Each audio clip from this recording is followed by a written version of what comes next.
Since Mr. Carey done set it off. Can't Did wait he? till he's back.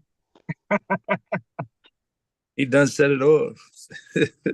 Yep, on that note, that was, hey, man, hey, listen, folks, you just don't know what you get to see before the show. The Got to show up pre-talk, early before the the meeting. pre-talk is sometimes the stuff that you miss here at the Fatherhood Think Tank. Again, I'd like to welcome everybody here tonight to the Fatherhood Think Tank.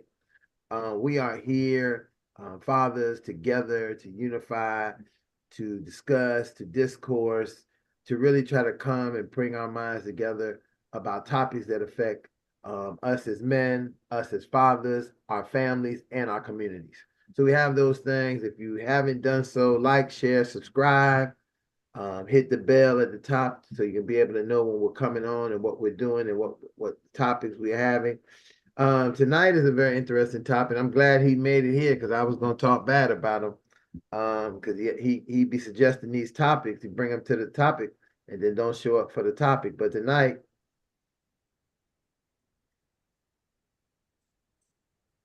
topic is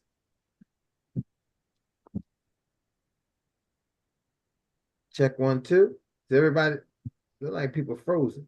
We can hear you. Go ahead. We're here. Mm-hmm. Oh, okay. I maybe I was just frozen. I'm looking. I'm like, oh, I hope I didn't freeze out. You know, this internet always get funny. But tonight's topic, we had a really interesting topic. I'm glad we have our senior brothers on here so they can really speak to it. Don't get old. Don't get old. And what does that mean when we talk about not getting old? So tonight we're gonna be having that conversation. Again, I'm Dr. Ron Osborne Williams, the Fatherhood Think Tank curator. I'm gonna let the fathers introduce themselves, and then we're gonna get started in this conversation. Again, welcome to the Fatherhood Think Tank.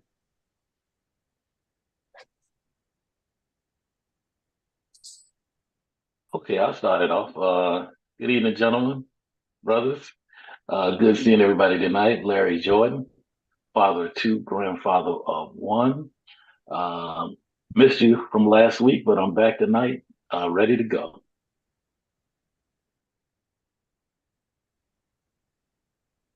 Can you hear me? Oh yeah, we can hear you, Elder. Okay, yes. Bill Thomas Alberry. This June, and it's just going to be 50 years for my wife and I being married. I have 2 grown kids who are married, son and a daughter, and I have 7 grandkids, 2 young men and 5 young ladies. And welcome, one and all. And happy Black History Month. Thank you. You could have introduced yourself right after that. Thank you, Rohan. Even like, right on, my friend, right on. Yes. Good evening, fathers. Fatherhood Think Tank. My name is Rohan. I'm a father of two young teenagers. As I always say, it's a pleasure to be on this group to share knowledge and to learn and to teach. Again, thank you for having me join you guys today. Thank you. hey, good evening, gentlemen. My phone is ringing, but it doesn't matter because I'm on. Okay. Good evening, gentlemen. My name is Lionel Lightborn. I'm a father to a tribe of 7 young adults, 4 young men, 3 young women, 1 granddaughter, and finally, my grandson finally came last weekend. All right. He pushed it all the way to February, baby. It's always a pleasure to be here, man, and take this journey with you guys. Congrats. Good evening, everybody. J. Rob Menard, father of 2 young adults.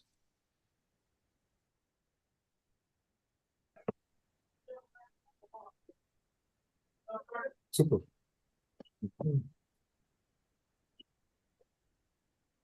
I'll go next. Good evening, gentlemen. John Ramirez, father of 2, an 8-year-old and a soon-to-be 5-year-old. Pleasure to be here.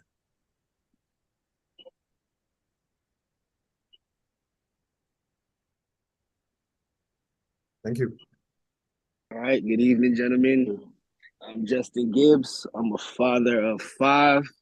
I have a 12-year-old son, a 9-year-old daughter, a soon-to-be 4-year-old daughter, a 2-year-old, and a 10-month-old, 10-month-old son.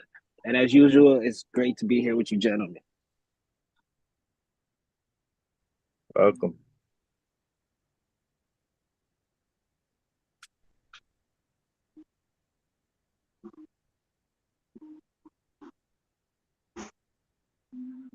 Anybody else can go next. Kendrick, Deidre. Who else we got on here? Jay went already? Yeah. Castro, you went already? Yes. Introduction? Sir. Okay. Hey, Ron, he already, and okay, so I guess it's time to go. Ron, where you at, baby? Okay, so I mean, I thought Kendrick. I didn't know. Kendrick didn't introduce himself. Oh yeah. Okay, let Kendrick go. Kendrick. Hey, Kendrick. he might be frozen. He look a little frozen there. Nah, so- he's moving. It's just Kendrick, you hear us? He's on mute. Oh, he hears us, yeah. You're mute. You see it, you know how to unmute yourself on here? Look for a microphone on your screen and then just touch the microphone. Yeah, I can hear you. I can hear you good. What's going on? Okay, you fella? good now. Yeah, you go ahead and introduce yourself. I can hear you. I said you can introduce yourself, like what's your name and how many kids you have. Okay. Well, my name is Kendrick Waldron. I'm a father of a 9-year-old boy. His older brother is 12 years old. I treat him like he's my child as well. So I have 2 boys, pretty much. I'm actually right here at this basketball practice right now, so I had to come outside so I can check out what's going on today. You know, I was introduced to this meeting through Castro. So what's up, Castro? What's up, my man? What's up, man? You know, Good to see you. Well, I'm just thank you for coming. supporting fathers, man. You know, that's what I like to see. So that's what I'm here for. You know? Thank you. I got to tell the group, Kendrick is part of my Overtown Youth Center group. And he said something to me. He said, leading while leading, which I thought was super dope as a dad. Leading while bleeding. There you go. Thank you for coming, Kendrick. That's awesome. Hold on. Jasper, what you doing at OIC, man? Huh? Hey, your CEO over there is a really good friend of mine, man. Tell her I said hello. Yeah. Yeah, she came. She was in the trenches when I was in the trenches. I could vouch for her. We were both in the trenches together before she became the CEO status. She got it from the mud, so she deserves all that respect and love she get from the hood. Bro, I've been rocking with Tina for years. That's fam. Yeah. We talk about that, Lightborn. There's some work to be done. Come check us out on Saturday. Absolutely, Ron. Ron, back to you, curator. Yeah. Okay. So I've seen this topic, and we you know, and again, I like when the people send me these topics. I say, hey, what are we gonna do with them? How are we gonna touch them? How they gonna play out? So Rohan sent me this topic, and I'm gonna put a lot of pressure back on him to kind of filter this, because I don't know what he's saying about don't get old, because it ain't something that you can't do.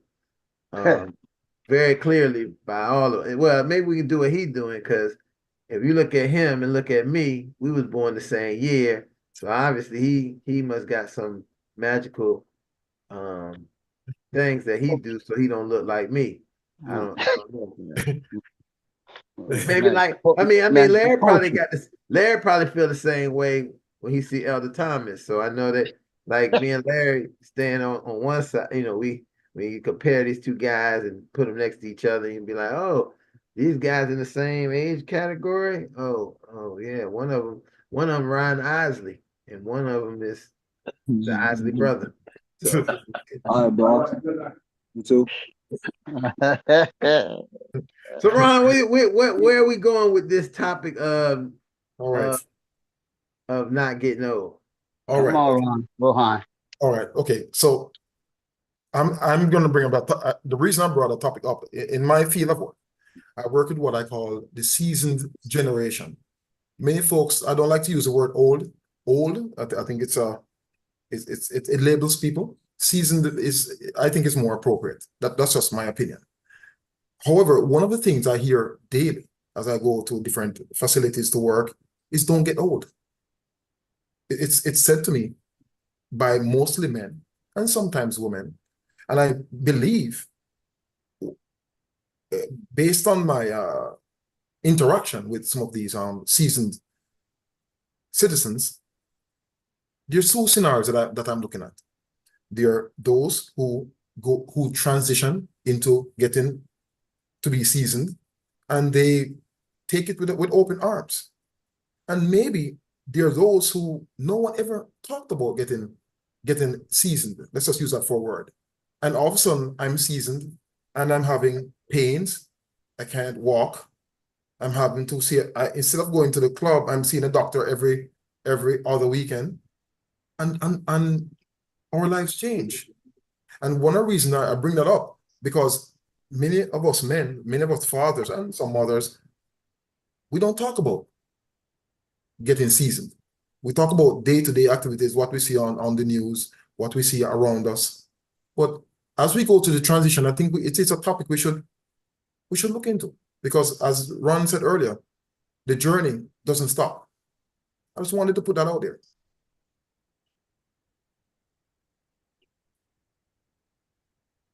And if I don't know, nothing get old but clothes and money, bro. That's it. Nothing get old but clothes and money. That's the only thing. That's right. Kill it. Okay. Nothing else get old, because the truth of the matter is this: as far as I see it, you can't teach experience, and that's the only way you're going to get it. And see, again, that's part of the paradigm. Like I said, a lot of stuff we've been maneuvering and we've been taught things that's really not really our true nature, because the truth of the matter is age was revered.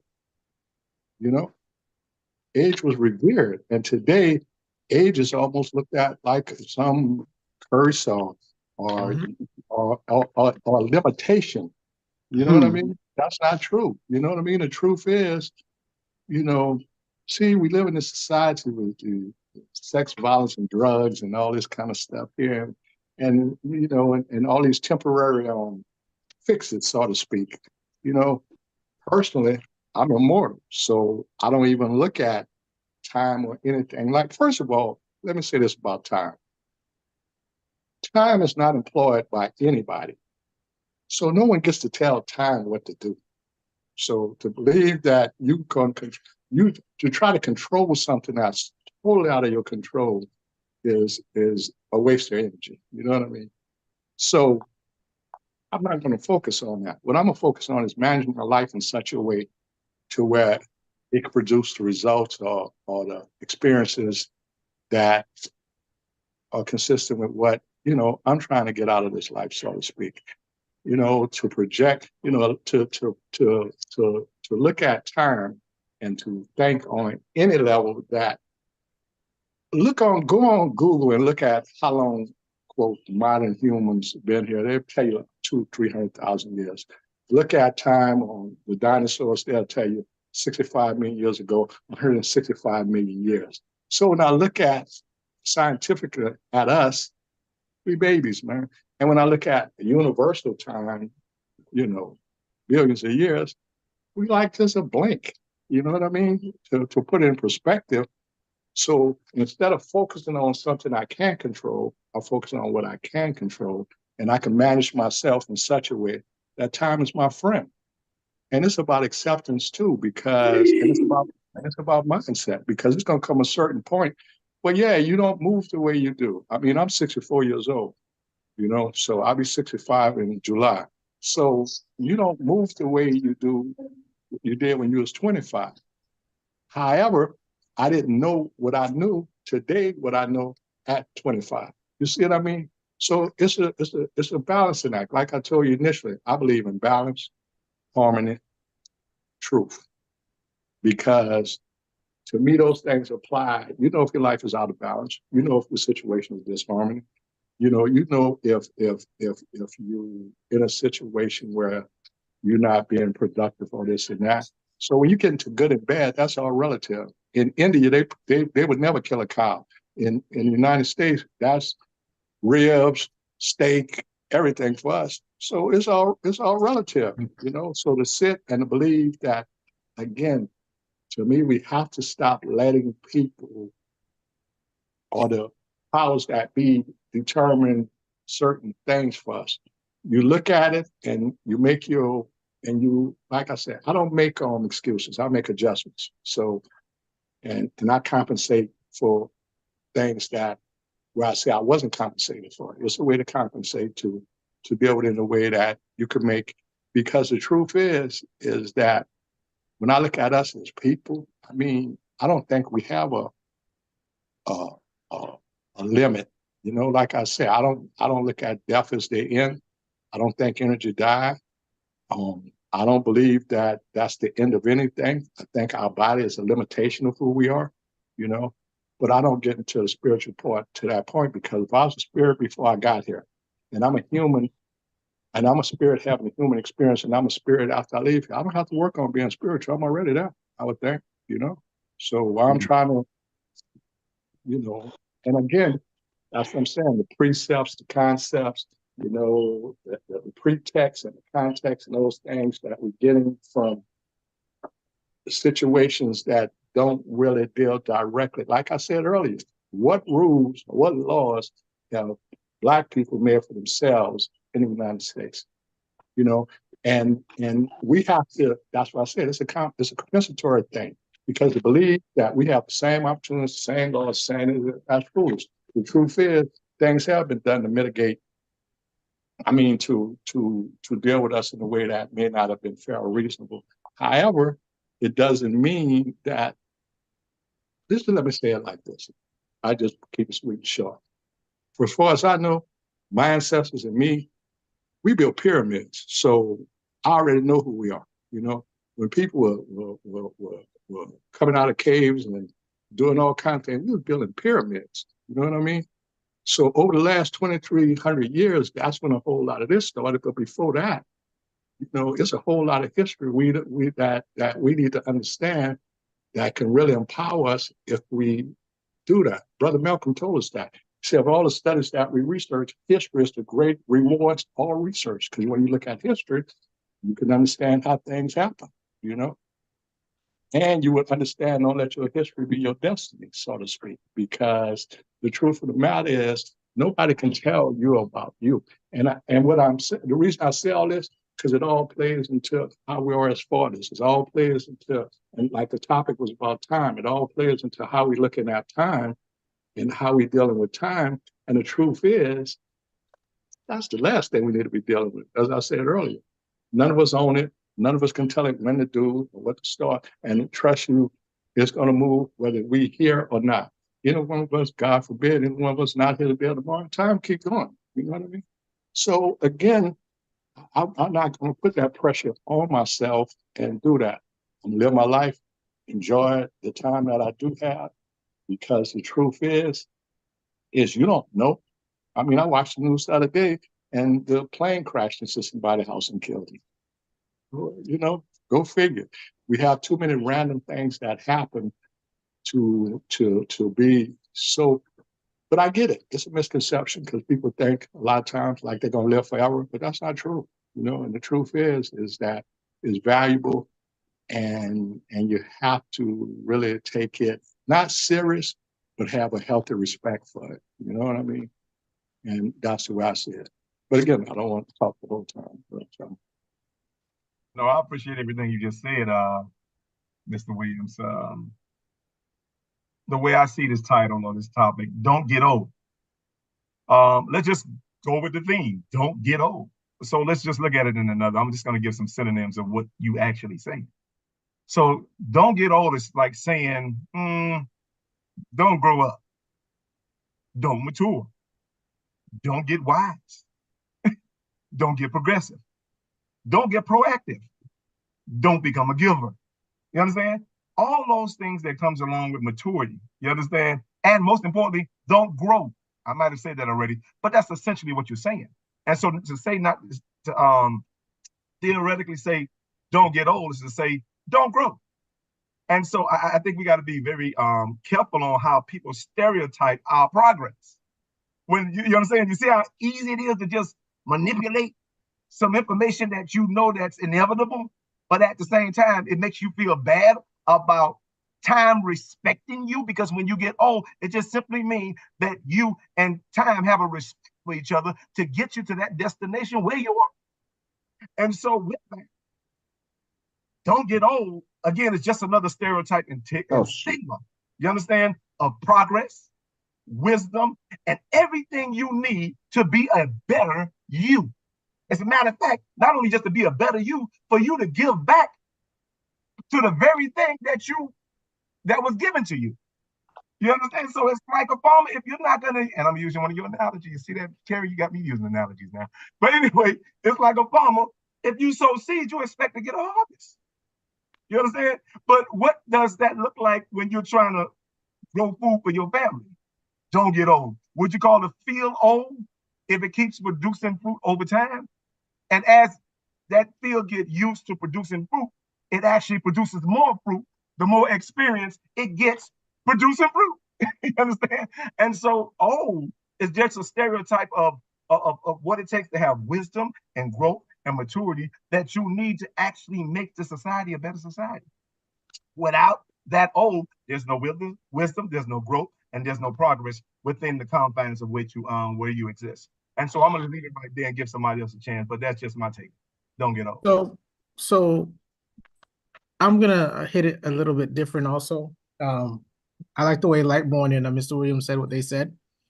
But when I think of it, don't get old, I think you didn't allow them to finish that statement. It's kind of like, don't get old because I didn't, without a plan, so to speak.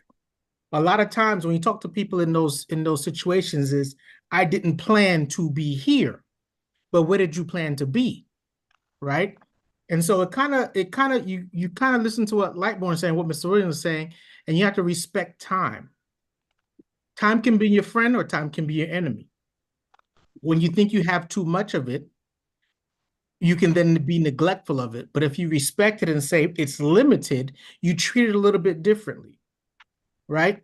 And so I remember one guy said, every day that I wake up, I think it's Cat Williams, every day that I wake up, I live it like it's my last day, right? And it's kind of profound, because how do you want to live your last day, right? So you're always going to be proactive. You're like Born was saying, you're going to treat it a certain way because you want it to be a reflection of, man, I made an impact, right? And in that sense, you start to then plan, like, how's my day going to look tomorrow? How's my day going to look the day after? Because I want to be a certain place in life by a certain time. And if I don't plan for that, then I'll end up being where I never planned to be. And I think that's the biggest thing that you have to understand when it comes to don't get old, right? The people who say that. Because like Lightborn saying, the ones who've planned, they're like, yo, come join me. There's a certain time where I want to reach that age where I can say whatever I want to and not care what nobody thinks.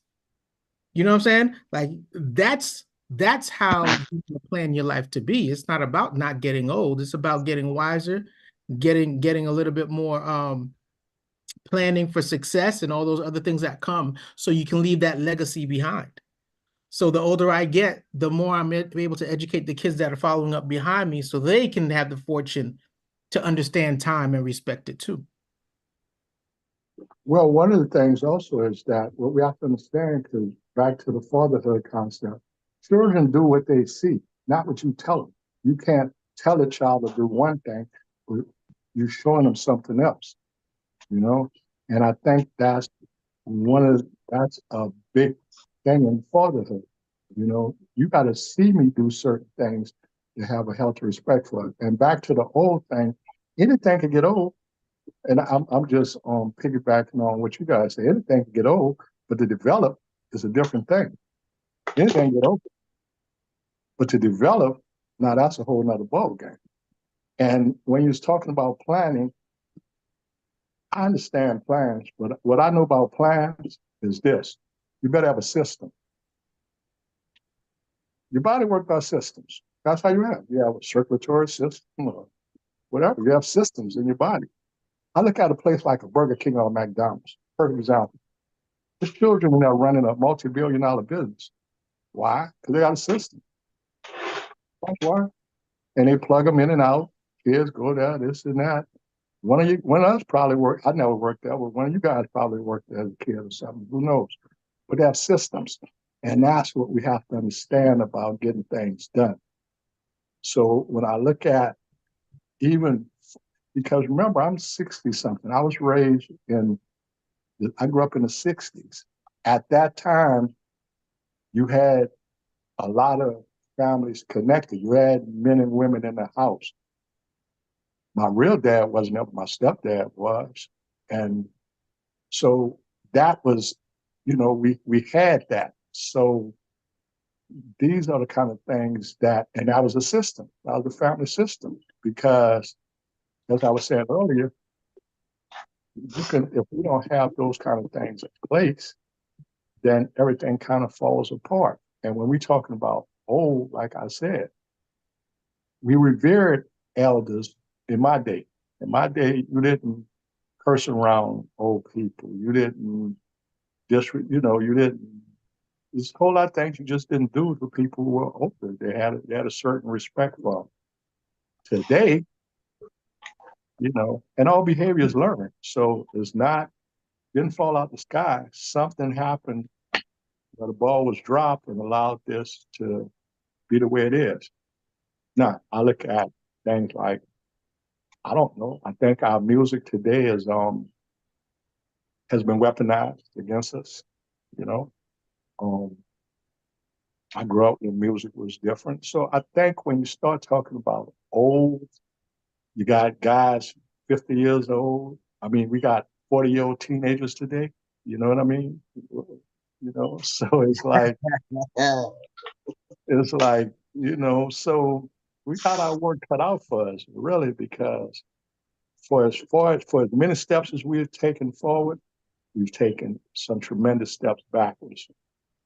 And I'm privileged to be part of you guys' group and to come in and have a discussion, because that's the way things change, getting together and putting more than one head on certain situations to get enough perspectives to make something happen that's, productive and positive.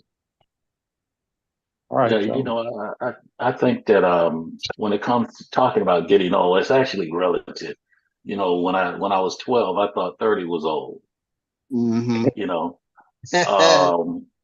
So but I do believe this though. As you get older, and I'm 68. I'll be 69 in September. And what I'm starting to understand is it's not how long you live, it's actually the quality of life that you live. It's the impact that you have. It's the relationships that you have that you've developed through the years. It's the people that you've influenced during that time. It was explained to me that that you're gonna have two dates. That's your birthday and that's the day you die. But what did you do with that dash that's in the middle? Oh, That's right. what's going to determine what your life is really about. And so as I go through life, your perspectives change, everything changes as you get older. Like I say, first of all, you can't do things like you used to do them, but that's why they got Viagra and everything else. Elder Thomas, of all the things that you need to do more with, you thought about that? Really, But sometimes, really. as you get older, you find out you really just need to sit down someplace because Uh-huh. so there's a time, like I say, that there's a time and a season for everything, you know. But I do believe that it's the quality. I'm really convinced of that, Yeah. and whether I live 20 years or I live another 2 days, it's going to be the quality that counts. That's going to determine how things go for me. Yes, I I agree with you. appreciate you saying that. That's oh, go ahead. Whoever was, I'll sit back for a minute. Okay, yeah. Hello, Thomas. I was just saying. I guess I'm the oldest one here tonight. I'm uh, I'm 71. I'll be 72 coming up in November. And first of all, I just want to thank God for His protection and keeping me to be able to see this. And to the one thing I learned from my grandfather, who was more in my life than my father, is how you treat people, how you live your life, and how you take care of your family. My grandfather and I used to work on the farm together. I was a little boy. I was like maybe 10 or 11 years old. Used to go up to New Jersey and work on the farms and stuff. And he was the first person, black person I knew who owned also a little store.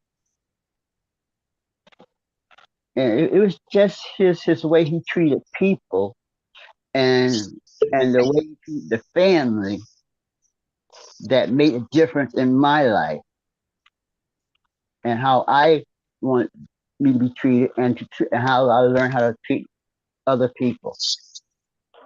And also, you have the spiritual part of it that you must cling to too in living your life.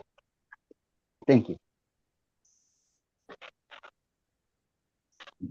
Well, if I had to sum it up just a little, and I want to make this, well, actually, Rohan, I'm gonna do this real quick.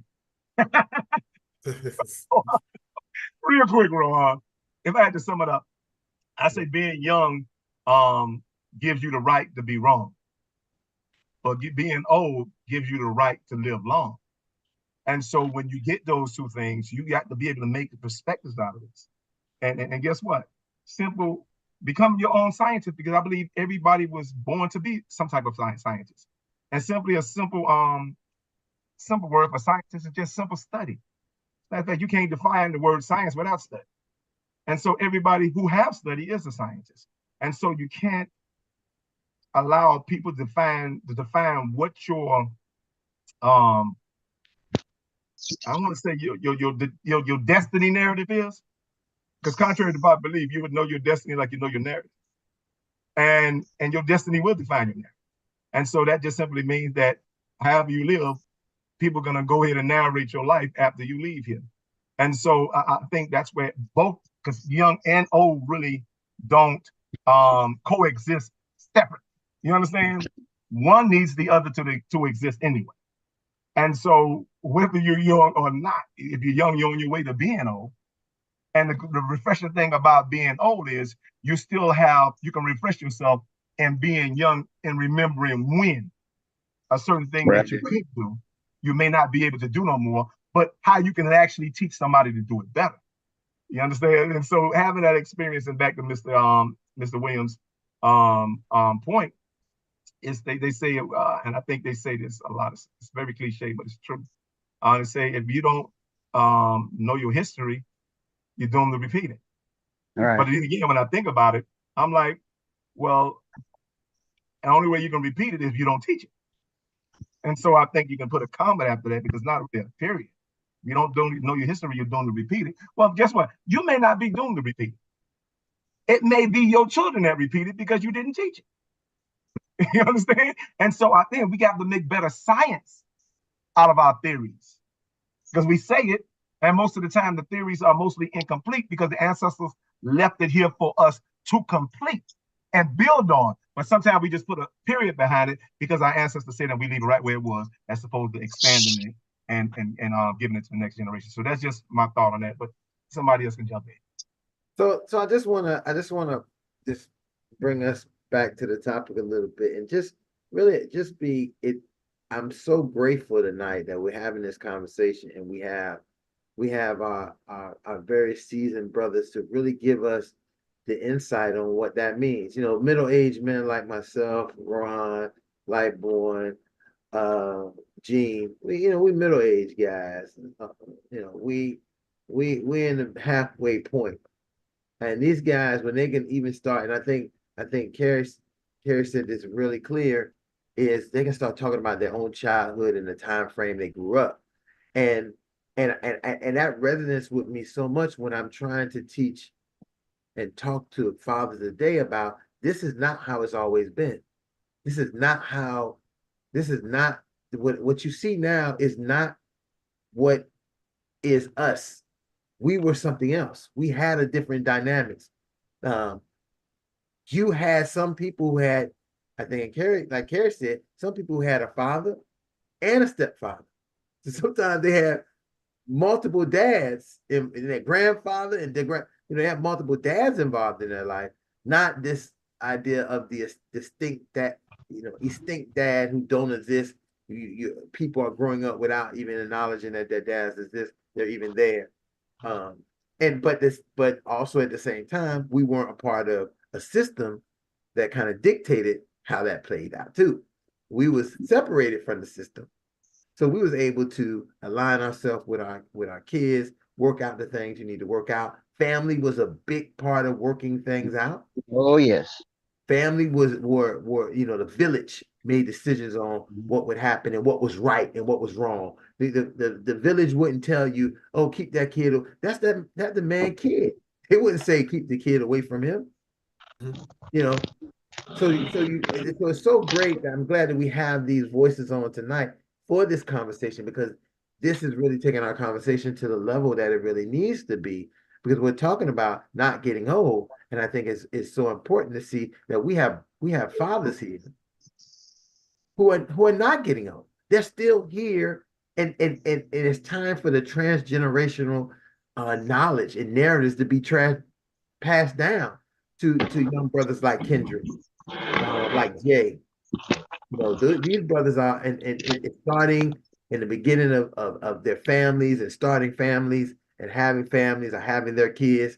And if they have that knowledge already, they definitely will be able to pass it on to another brother in their age group or in their decade. So I think that's a big part of it. And I appreciate you guys for being here tonight. I don't know if maybe I don't know if that's Tim's picture, but I thought Tim was trying to say something. I see Tim's face like I got one word I want to put in, but that might just be a still picture. Yeah, But no, I'll jump in. Let me tap in. You can hear me? yes, we can hear you, Tim. Hey, listen, I'll tap in just in two things. Interesting topic, very catchy and cliche, but it's inherently flawed because we hear all the time that father time is undefeated. Michael Jordan wish he wouldn't have never got old. You know what I'm saying? Scottie Pippen, all them boys. You can call the roll, wish they wouldn't have never got old. And that's numerically speaking. But I just want to say two quick things. The good book says, God says he called the young man because he's strong. Come on called now. the old man because he knows the way. Well, what happened was, I want to give you this example. They were both trying to get over to the other side of the river. The young man jumped in and he just fell down into the bottom of the lake, and then he started swimming to get across to the other side. The old man got up and he walked across the lake to the other side. So when he got to the other side, the young man asked the old man, he said, man, listen, how did you do that? He said, well, with age comes wisdom. And because I got a little wisdom and a little age on me, I knew where the rocks were in the lake. And I just went on each one of the rocks until I got off to the other side.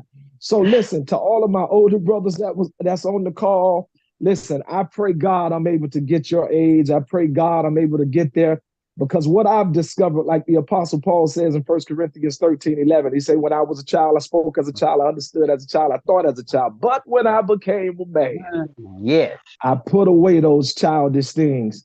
And so with age come experience, because I'm 51 years old. And at 51, I'm not doing the things that I used to do at 17. At 51, I'm not thinking the things I thought at 21. At 51, I'm certainly not going to places I went at 31.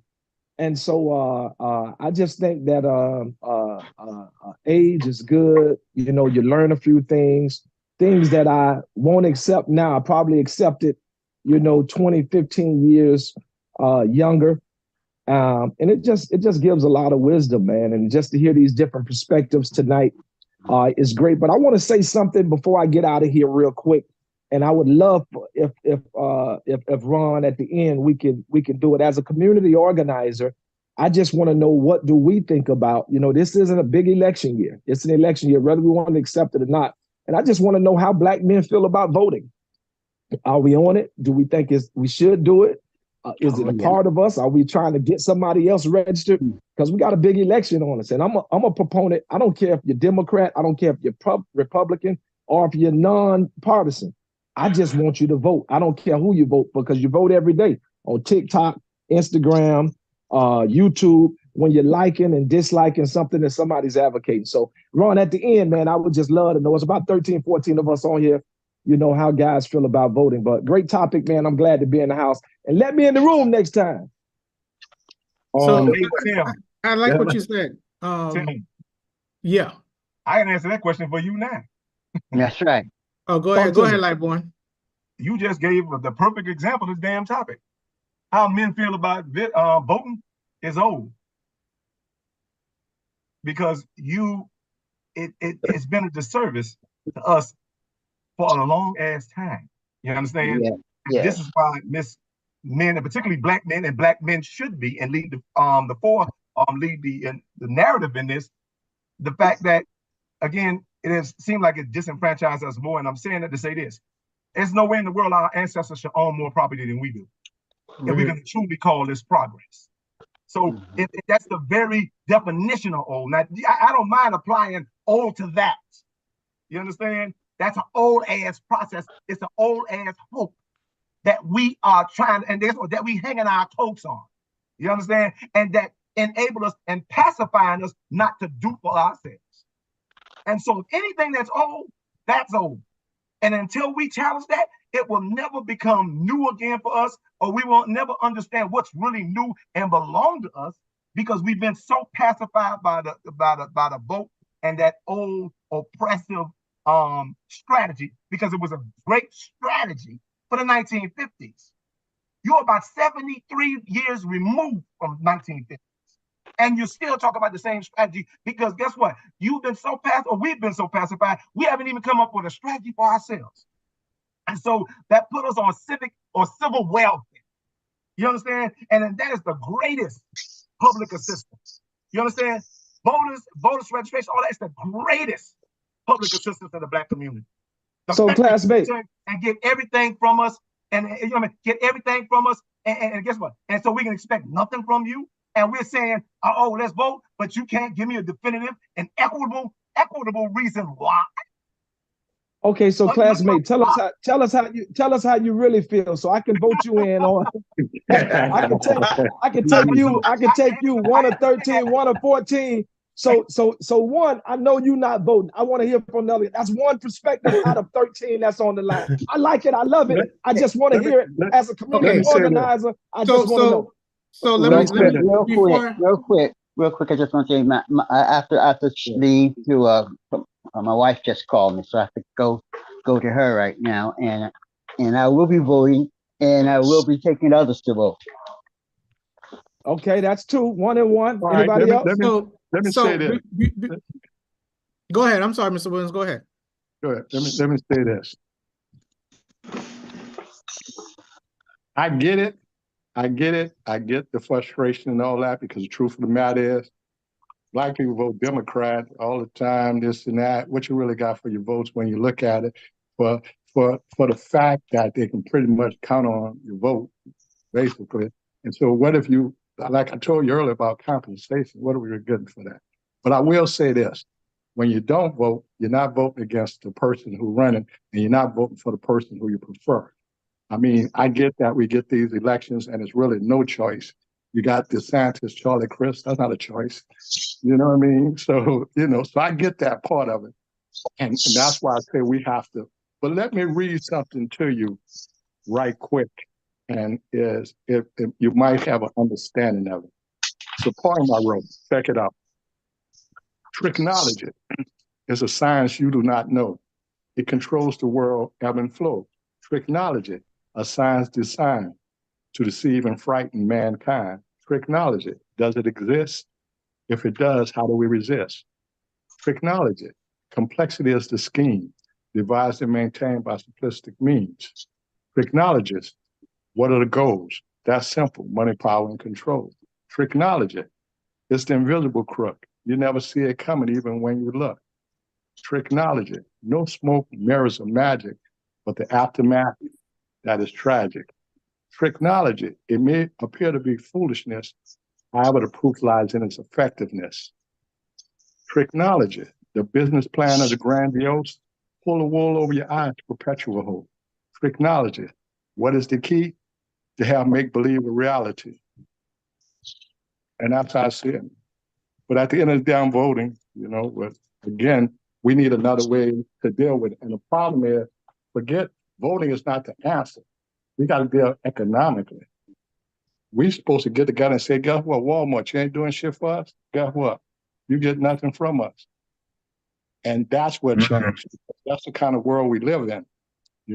I get the moral and I get all the feelings and all that stuff there, but at the end of the day, this is about banks. But you got to remember the origin of this thing. This thing was these people came from a place and went around the world taking resources, man. So it's about resources, you know what I mean? So at the end of the day, what resources do you have as a community to be able to enforce or get the things that you want to happen for Europe? We all live in Miami. You look at Shakers and places like that. That's not even owned by the people who look like you. And I'm not knocking anybody else for doing what they need to do. I'm just saying we're not doing what we need to do. Because see, that's one of the things as a people, when we start doing stuff for us, everybody telling us that if I say I love me, then that means I hate you. No, that don't mean I hate you. That means I love me. And that means that you can do whatever you want to do with you. But you can't tell me not to love me. So, and that's what I'm saying. So that's what happens, This is a story, and I'll tell it to you quick. It's a story about a mouse, right? So this mouse, and this is why we have to stick together. The mouse, he looked through the crack in the wall. He see the farmer's wife open a package. He like, well, what might be in that package? Then he looked, and he was devastated to discover it was a mouse trap. Then after that, he goes out in the yard. He's telling them, bro, there's a mouse trap in there. There's a mouse trap. The chicken, he clucked and scratched, raised his head. He said, I can tell it's a great concern to you, but it's of no consequence to me. I cannot be bothered by it. He turned to the pig. Can you help me? The pig said, nah, I sympathize. I'm very sorry, Mr. Mouse. There's nothing I can do about it but pray. Turn to the cow. The cow said, hey, I can't help you. He said, I'm sorry for you, Mr. Mouse, but there's no skin off my nose. The mouse returned to his hole, dejected, right? But that very night, sound went off in the house. Sound like it caught something. The farmer's wife rushed to see what she caught in the darkness. She didn't see it. It was a snake. The snake bit her, right? So after the snake bit her, the farmer rushed her to the hospital. She turned home with a fever. Guess what happened then? He goes out in the yard and kills a chicken. Remember, the chicken said it wasn't his problem, right? She had fever. So for the farmyards, that was so then his wife continued to be sick. Neighbors came and sat with her around the clock. He go out there and kill a pig. Remember, the pig said it wasn't his problem. So she died. He go out there and kill a cow. The cow. The cow said it wasn't his problem because he had to get the meat from him. So the mouse looked up and he said, man, he said, wow, could you believe this shit here? So the next time when someone else is facing a problem, whether it's as a person or as a community or this and that, and you don't think it concerns you, remember when one of us threatened, we're all at risk. We're all involved in this journey called life. We must keep an eye for one another and make an extra effort to encourage one another. It's a great story. That's a great story.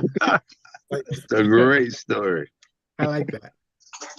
That's wisdom. That's growth. That's age. That's old. Exactly. That's wisdom. I agree with you 100%. I didn't know that shit at no 25, 35, none of that. That's old. And I tell the brothers under 60, once you get 60, you don't give a fuck no more. Trust me. You do not,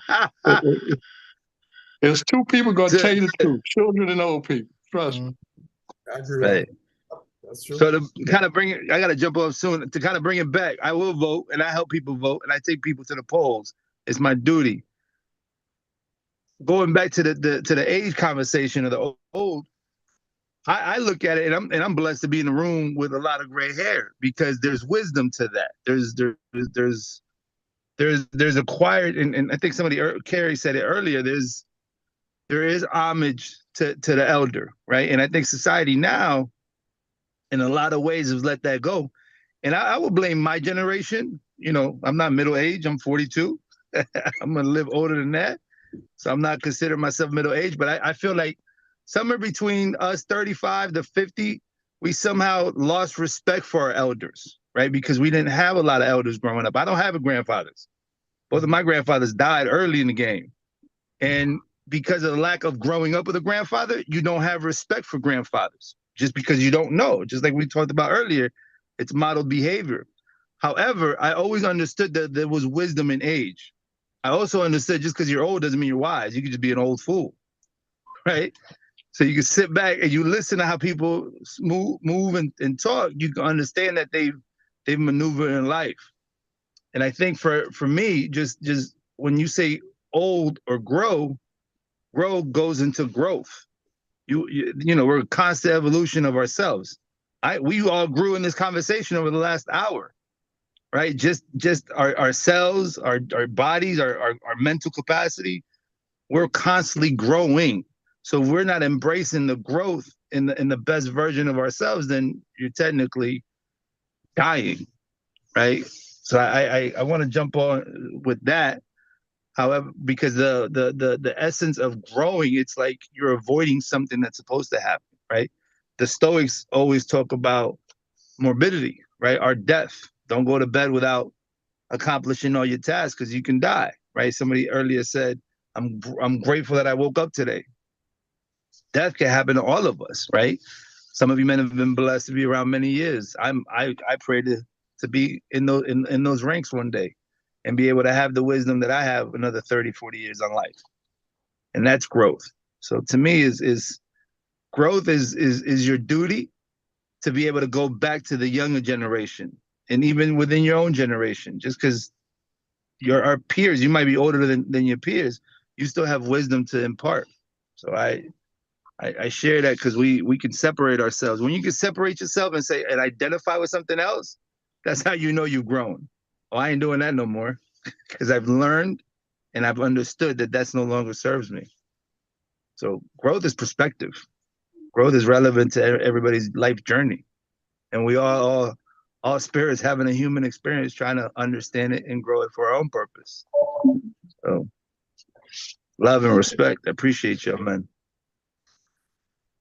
So I wanna add something to that because with the growth and everything, and in the perspective of not getting old, I think that one thing that we have to always remember now when it comes to relative, it transcends ages, right? So like if you think about generations, like music, Michael Jackson transcended generations. He's not old because his music is still there and everyone's listening to it till it goes on and on. And I think that's the one thing we have to also think about with ourselves. We're not old as long as we can transcend generations. If our kids can say, man, my dad, and if their kids can say my grandfather, if their kids can say my great-great-grandfather and tell the stories, then we're not growing old because we made an impact and it's carrying through those generations and we're leaving a line and a legacy. So when you talking about don't get old, for me, that is one of the biggest ways that you don't get old. Impact your generation now, so it continues to impact the generations behind. So the stories stay consistent and the morals and values consistent through every generation. And that's where you impact and make that change, right? So that's, for me, one of the ways where you don't get old. On the part of the voting piece, because I want to answer that too. Oh, okay, yeah, go ahead. Real quick, what happens is that people are too focused on a presidential election when it really doesn't mean that much. And I'll tell you why. When you start to think about where the power comes from within each state, they're governed by themselves, by the governors, right? So a governor can decide what laws are going to be in that state and what laws are not going to impact that state, regardless of whatever the president says, whatever the Fed say, right? So now you start thinking, well, how can I make my impact? Start teaching them your impact comes when you elect those commissioners, who then elect those vice mayors and all those other small positions up leading up to that governor who governs your state. And that's where the impact starts to begin. Later on, you worry about what affects in the White House after you control your state. And until you can control your state, you control nothing. And it goes back to what Mr. Williams would say, that economic power, because economics controls politics. Hey, Tim, do me a favor. Let's table this for right now and make it a topic for next week. That way everybody can talk specifically to this so we can get a clear-cut consensus on what this is about. And I can prepare better so I can really get in there. Let me say let me say this, and so let me even make this even better. Let's organize. Tim, what I want you to do is that title that you might want that to be called, put it in the chat, and I'm going to also go get something that happened. It happened on Sunday, right? It was an event on NSNBC. I know the fraternity brother of mine, Charles Coleman, and another man. They were talking about they did a whole special of Black men in America to vote and this and that, right? But guess what else was going on at that same time? That MSNBC put them up against the Grammys and the Pro Bowl. So the reality of someone getting to see that and what was going on, the massive of people who needed to see and hear the interviews they had and the people they went to go see and talk to, like we're talking here, it didn't really happen like that. It didn't. You didn't get the exposure, and then they'll go back and tell them, "Oh well, we really didn't get a lot of people watching this.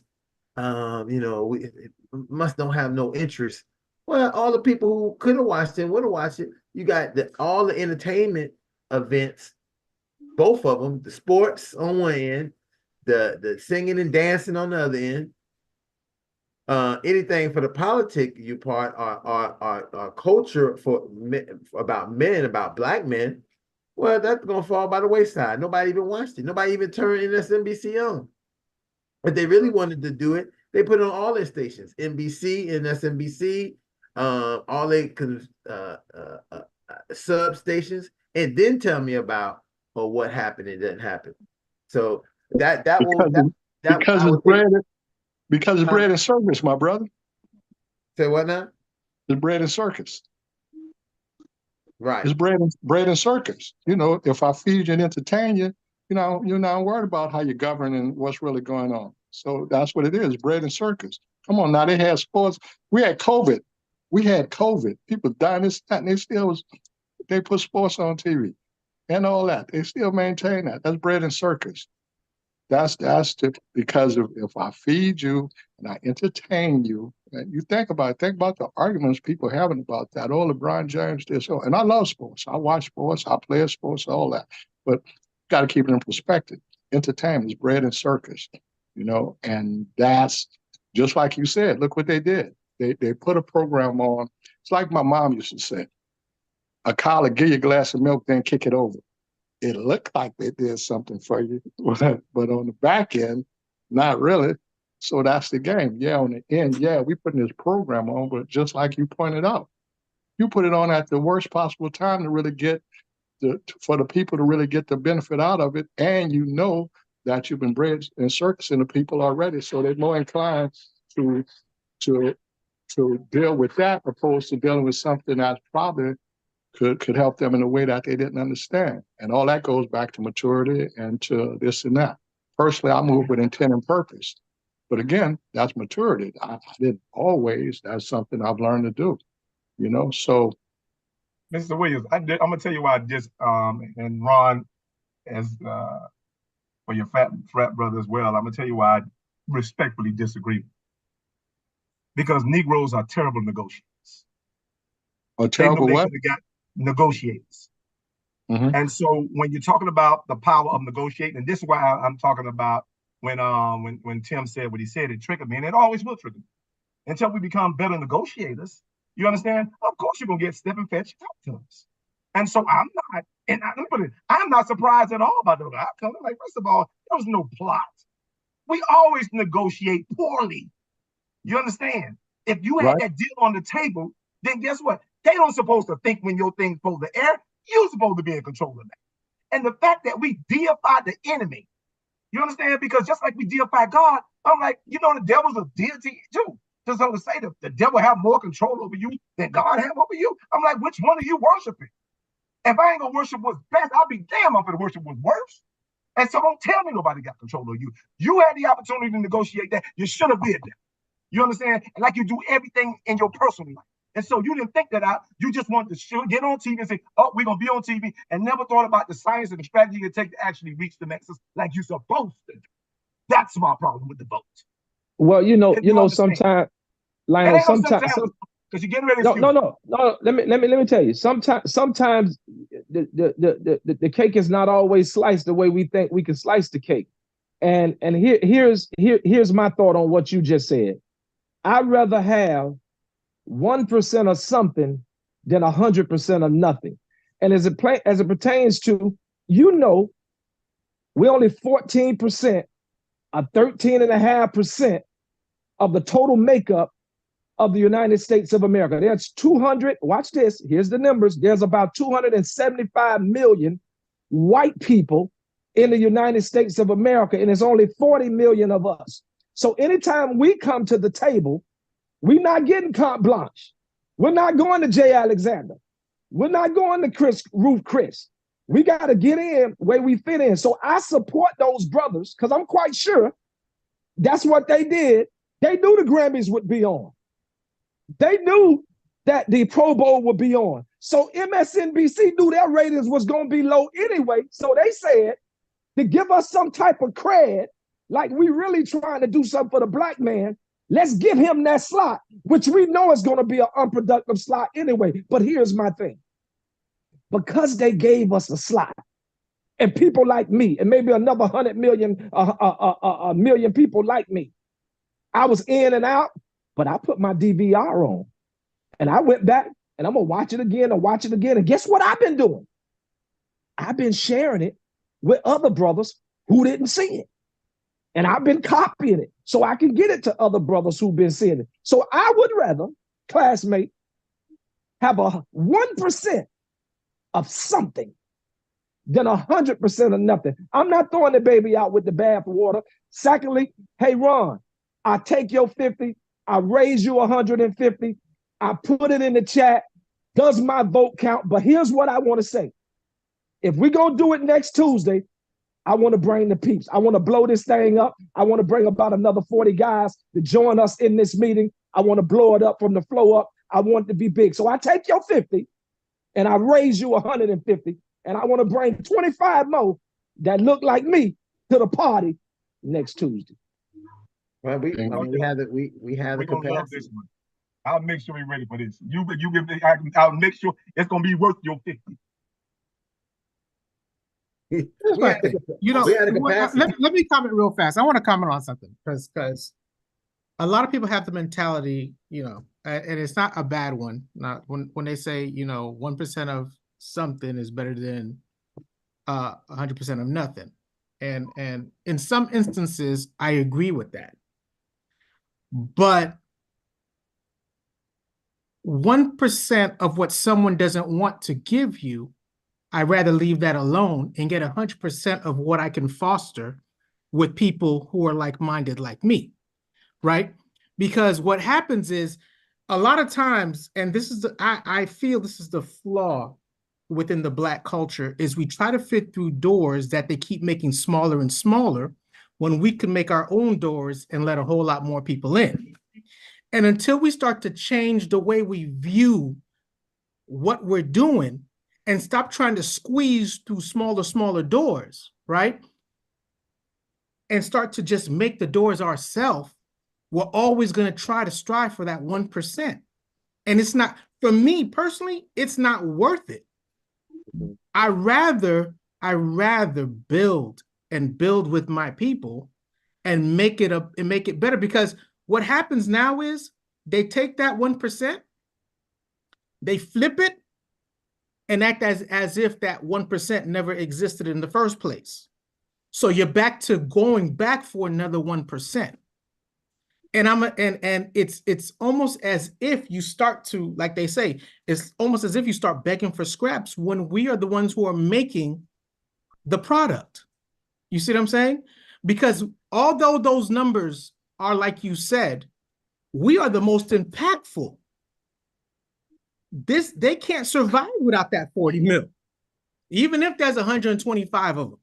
You see what I'm saying? And so we have to start thinking like that and understanding the impact that we really have when it comes to our communities, our society, and we have to start thinking grassroots rather than start trying to get the big picture. Start small, build to the big picture. You see what I'm saying? And so that's how I feel. I don't know how anyone else feels about that. Well, let me tell you something, Gene. Gene, you bring a really good point there, and I think that this is the point that we talk about in the fatherhood movement. You know, one of the things is that this idea of we can't do anything because somebody else won't let us do it, right? It can't happen, and in many instances, it just means that we have to find another way to do it, and then we could do it on our own terms. If when we look at visitation, if someone wants visitation with their child, right? They have to go through the court system and to really get it, because if the mother's saying no,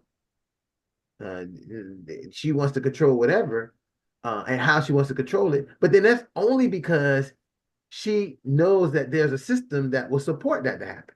When we had to be in our own system, and I think Brother Kerry can speak to this, there was nobody telling us what we would do and what we won't do, and what, because if a mother said before the court system was letting us even come in the courtroom, they say, I want child support from this father, right? You didn't go to the court. You went and spoke to his mama. You went and spoke to his father and said, I need help with this child. And his uncle would call him and say, hey, man, you need to go see about your child. You need to go do this. You need to do that. And because that was my family members who told me how important our family was and that this child was our family, we would do it and work out something with the mother. And that would be done in a microwave. The macro way done today is let the court system make the decision. Oh, I just go down and say he ain't pay me no money for child support, and he don't really have a relationship with the kid, so I don't want him to see the kid. I just want him to help me support the kid. And the system says, oh, okay, great. We don't have a problem with that, because they don't care. They just want to get their percentage of whatever money comes into the money that they get from that person. Let me speak to that. First, I'll say this. Initially, remember what I said? It's always about compensation, meaning that things were put in place such a way that denied us certain things. So since that happened, how do you compensate for what it is that was taken? First, we always have to do that because that's the dynamics right now. Now, the other brother talked about, I think about the gumball theory, meaning that I got 100 gumballs in a gumball machine. And if I use the population, 12 of them Black, 13 of them Black, another 13 Hispanic, and another 5 of this and that, all the rest white. So how in the hell could the 12% be responsible for all the crime, all the problems, all of this and that and all that? How? Unless you're looking for them, or unless you made a system that finds a way to deal with them in such a way to put them in these positions, if in fact they behave in a certain way, which they've been maneuvered to behave in anyway. So that's what I'm saying. It's all systemic. So at the end of the day, even a woman, she's brainwashed to believe because a man provides more than just money. It's way more to that. He provides leadership, he provides guidance, he provides a whole. If I tell my daughter, go sit over there and whatever, she ain't saying, oh, dad is gonna sit over there. You know what I mean? Mom telling her it's different. You understand? And we already know it don't work because we got housing projects full of women raising kids and it ain't working. It's a disaster. So we already know that doesn't work. So I don't care what woman says, oh, I'm a strong woman. You're not a man. You sit down when you use the bathroom. I stand up, period. Now, you could whatever, but you can't see. You can deny a lie, but you can't deny the truth. And the truth of the matter is, we had certain periods where we could have took control of the situation, but we let it go. Yeah, but we let it go. Yeah, but we let it go.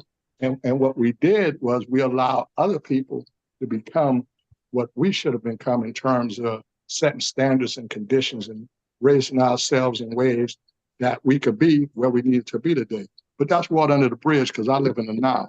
You know, I use the past as learning, but I live in the present because that's where your power is. Past and future only exist in your mind. What exists is right now. And I say this to the brother who was saying about the about us getting together as a group. That's the only way it's going to happen until we start getting together and start talking to one another and listening to one another. That's the only way, because it's way too much information that's telling us all kinds of things that don't really serve us, almost to even make us feel guilty for being us, so to speak. Like, well, what do you mean? You're a separatist, you're this and that. No, I love my people, and I can see the discrepancies in how this thing is working, and I'm trying to do things to uplift my people and educate my people and do things in a certain way to help us be the best version of ourselves, because nobody else is going to do that for us. And understand this in life. All effort incurs some kind of pain. If you want to go back there and lift weights, if you want to go exercise, there's pain come with that. But the benefit on the other side is you're healthier, condition, all that. However, you got to go through something, and nobody can do this for you. We have to understand as a culture that nobody's going to do this for us, but we have to look at our strengths. We survived getting beat, whipped, everything done to us, laws made against us, this and that, and look at the great things we've even done in spite of that. You see? So when I look at it from that, I already know it's nothing we can do, but we got to believe that collectively. And until we do, and I agree with the brother who says it starts from the grassroots. Change comes from the grassroots.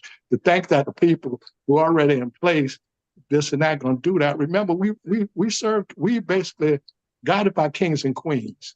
You say, well, what do you mean? What I mean is we have senators and congressmen who's been in office all our life. That's a king. That's a pseudo king or a queen. Yeah. This guy been a senator for 60 years. Are you kidding me? Yeah, we changing them presidents, we flip-flopping them, but the people making the whole decisions, these people are in place for a very long time. So I get the voting, I get all that, but we have to get our economic stuff together so we can put the pressure on the change and get the political clout that we need to be able to make the change within that system, or change the system altogether, or create our own system. But again, we gotta, yeah. Brother William, let me ask you, because I mean, listen, I probably have this conversation every week, every Wednesday night at about 9 o'clock. And this is the argument that we have, is that we have too many people who want to, we have more than enough people to take our economic wealth, to put it where we need to. But I think our problem is they don't want to take their economic wealth away from the main capitalist wealth, because they feel like their money would not be the same money if they move it away from the main money. And I think that's just what I consider what I would say to that, bro, and I'm not trying to cut you off, but what I would say to that is this: who made more sacrifice than our ancestors? Who had to overcome great? So when I look at whatever we up against today, it pales in comparison to what the people who couldn't read, couldn't write, couldn't vote, couldn't this, couldn't that, couldn't do all this. But look all the change they were able to make for us in that position. So how can we today got billionaires, millionaires, this and that, no black bank, no this, none of this. And again, so what that tells me is they're unwilling to do. Because see, you can be unable to do something and you can be unwilling to do something. I don't see that we're unable to do these things. I see that we're unwilling to do these things. And like you said, it's a ton of reasons. But again, let me put it to you like this, and then I'll stop. If you're not willing to sacrifice for something, then the sacrifice becomes the thing you won't sacrifice for becomes the sacrifice. You know what I mean? So you have to sacrifice something, because if you don't, then what you was trying to fight for, that becomes the sacrifice. So at the end of the day, I'm not hearing that, because you got to, bro. I already know these people were brave. These people had, come on, man, look at what they had to deal with, and they still did the things they needed to do to because one thing they did have that we don't have is they had enough respect, love, and understanding for the plight of each other that they was willing to do what they needed to do to make it better, not only for themselves, but for anybody else who looked like them. And I think today, like you're saying, these people, they got their money, they got that, they got this, and they're like, oh, I'm good. Okay, and you're not really good. You think it's good. It's a false sense of security, because trust me, if it gets down and they have to do things different, you'll find that you're not in the position you think you are. So I get that. But again, so again, I like the fact that your brother saying, let's talk, let's get down. And it got to start somewhere. Even if it starts, to me, it's like a step at a time. But I agree with the brother who said it got to be grassroots. I would suggest that the people who are scared to do it, who got the resources, get the resources to the people who are brave enough to do it. You know what I mean? Because a lot of times that's what they're lacking. And the reason they're lacking the resources, because they're not trying to invest in the people who are going to make change. Because change is a parent of progress. And you can't have progress without change. And change is the price you pay to get the things you want. So, that's the way I see it, my brother. But what if they, yeah, we had time, man, but let's do this full-fledged next week. I mean, full throttle. Tim, bring your peaks. Yeah, I think. Yeah. Let me say this one thing before you close out, Ron, because I know you got to close out. Just a point from Mr. Williams. I think when you talk about that, I think it's the mentality of scarcity, and that's what the real issue is. There's a mind frame that there's not enough for everybody. Right. And so when you keep that mind frame going, that's where the issues come in, because everyone's going to start to try to take all they can, because it's not enough to spread the wealth. I think once you start to understand there's enough of everything for everyone. Huh? Who told you that? Who told you that? Where you got that from? That is not enough. No, but that's the. I mean, in a philosophical way. I'm not saying to you. I'm going to tell you, like that's the capitalistic way, because you're in a capitalistic society, and the mind frame is of scarcity, right? And so what happens is, once you start to understand that there's enough for everybody, like they say, when you walk into the store, there's all different types of bread, and everyone's buying one of those breads, right? So you gotta understand that no matter how many different products are on the shelf, everyone's gonna be able to eat. And once you start to understand that, and how it actually starts to circulate within a community, if everyone is doing what they have to do, if you do a supermarket, you do a bank, you're doing clothes, you're doing whatever, and everyone is purchasing from everyone else, then you're circulating that money, and everyone's eating, in a sense. And so eventually it's going to circulate out of the community, but at least it should be circulating within the community before it leaves after in the Black community, it stays, you get your check and it's already gone, right? Out of your community. You see what I'm saying? But that's a condition we've been taught, though. Don't. I mean, and again, I hear what you're saying, Gene, especially Carrie, and I know Tim, you want to get one thing in, and I'm gonna let you do that. But we also have to remember that this is a whole part of. Sometimes we pretend like slavery didn't happen, right? Right. We sit here and sometimes, but William, I'm just saying. Sometimes we think about. I used to work in domestic violence, right? And when I worked in domestic violence in America, when we think about domestic violence, so often we think about the physical stuff. People forget the mental, the threats, the stuff that is not seen, that's not heard, that's not highlighted. And we as a people suffer from those kind of traumas. So it's easy to tell someone who feels like they sacrificed. They got to the American dream, to tell them that, oh, you're gonna lose it all if you don't follow this capitalistic mindset. You'll be right back where those people that you got away from. And that is telling them, because I seen very clearly, just politically wise, I was wondering why is such a passion to push away from socialism in this country, right? Like almost like they are communists if you think about social, and pointing to people saying that person is socialist, that person is socialist, get them out of here. And I thought about it because if people started thinking socialist, right, saying this is for the community, this is for everybody, they'll abandon capitalism. And then the people who have, right, will lose what they have because we won't give just to them, we'll give to everyone. So Yeah. That's a big issue. I mean, it's a big one. Tim, I'm sorry, Tim. I want you to go ahead and get that word in that you No, want. man, I just want to say this real quick, man. Hats off, salute to Kerry. He puts it down, Rob. I just want to say this. I'm so appreciative of what you all have created in this space. I want to say that off rip. This is a wonderful space, man. I'm getting goosebumps, when I see the wisdom, when I hear what's falling from the lips of you brothers.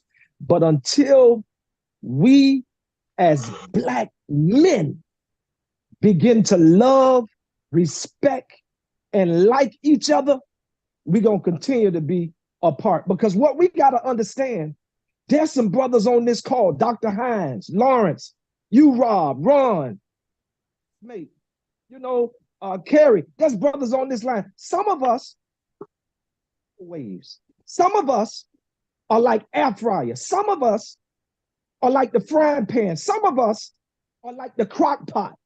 And until I understand, hey, listen, Lionel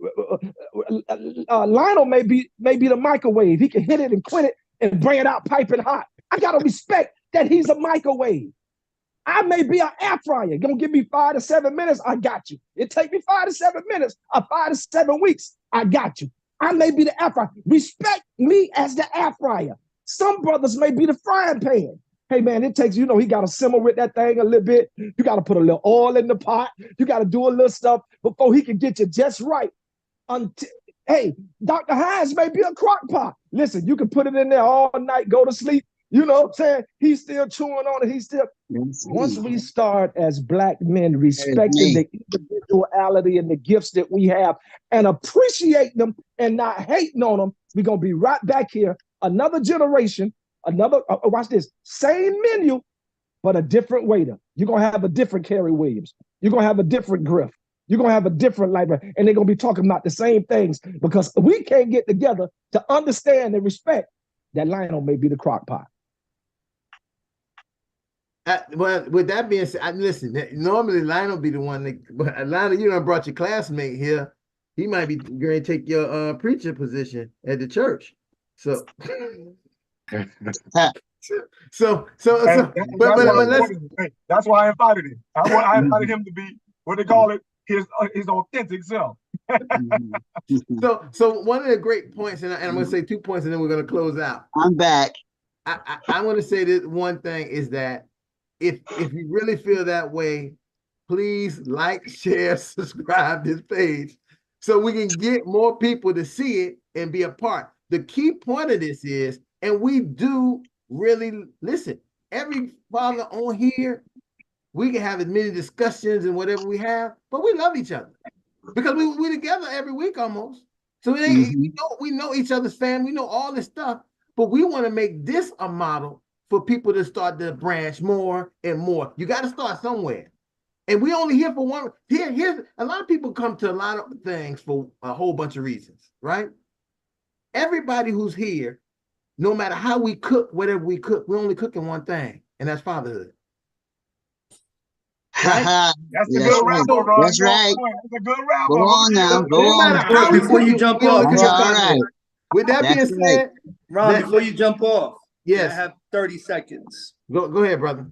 So I jumped off because I had to jump into the steam room and get my head right after a long day at work. And while I was in the steam room, which is my calm, peaceful time, I realized that the conversation we were talking about growth literally hit me while I was in the steam room. That's why I'm out here with my Mexican hair is out. But I say that because going back to the growth, I I realized that as I've gotten older in life, that I have to take care of myself. And if I don't take care of myself, I don't show up for my family. And there's no way I can show up for my family. Different from the youth, where you, like you just said, we do it for different reasons. I used to do it for the likes. I used to do it for the impressions. I used to get it for the cream, right? Now we do it for a different reason, and that's growth, right? When we sit, and that just hit me in the steam room. I was like, if I'm gonna jump back on. If they're on, they're on. They're not, they're not. It is what it is. But I wanted to share that because that's what this is about, right? It's a platform where we could all be our authentic selves, and we're allowed to just be heard, speak without being judged. And I want to tell you, man, that I love and I appreciate each one of you. So thank you for my growth in the last 2 years that I've been involved in this. So just thank you. Yeah, and Castro, listen, there's no better way to hear what I said in a genuine from one man's way. I wrapped it up a big way, but you wrapped it up from how we really identify things at the Fatherhood Think Tank.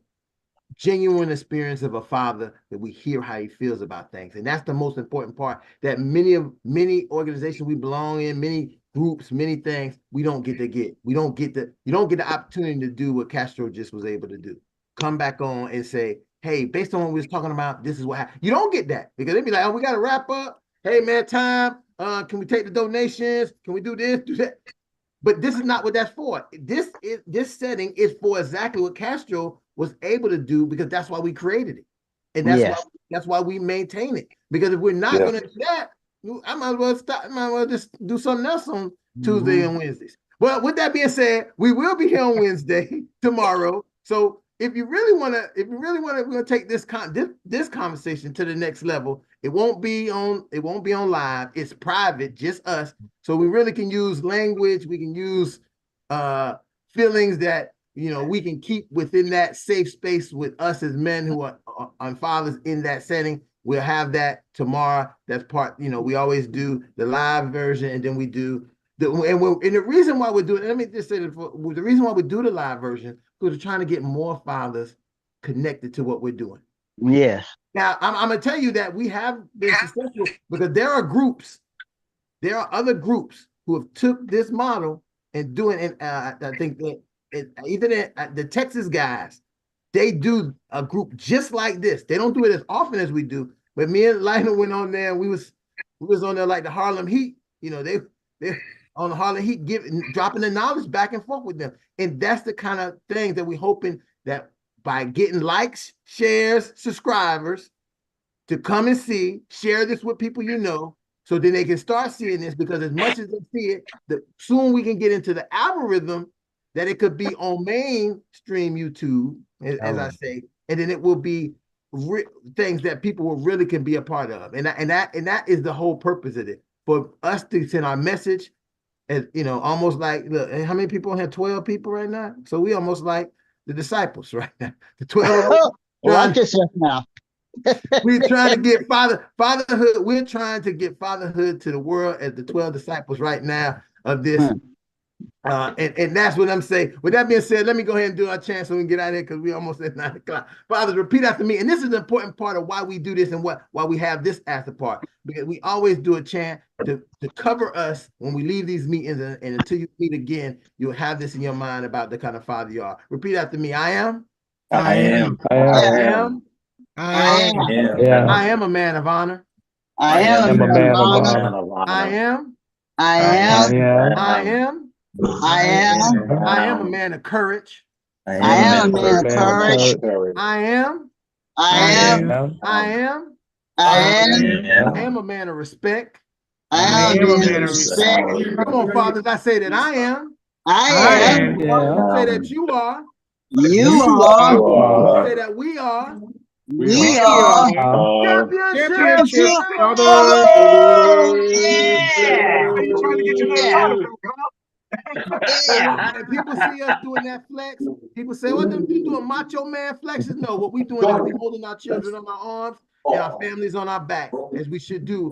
We are the root of our families. With that being said, thank you guys tonight for this conversation was man, it was beyond what we could have thought it was going to be. I know we're going to have so much more, because we're getting some when we get some real talkers like Carrie and Tim on here, and then with Lightborn, we about to be popping, and it can't go anywhere more than where we wanted to go, because we have our mission first, and our first mission is father. Thanks everybody, and good night.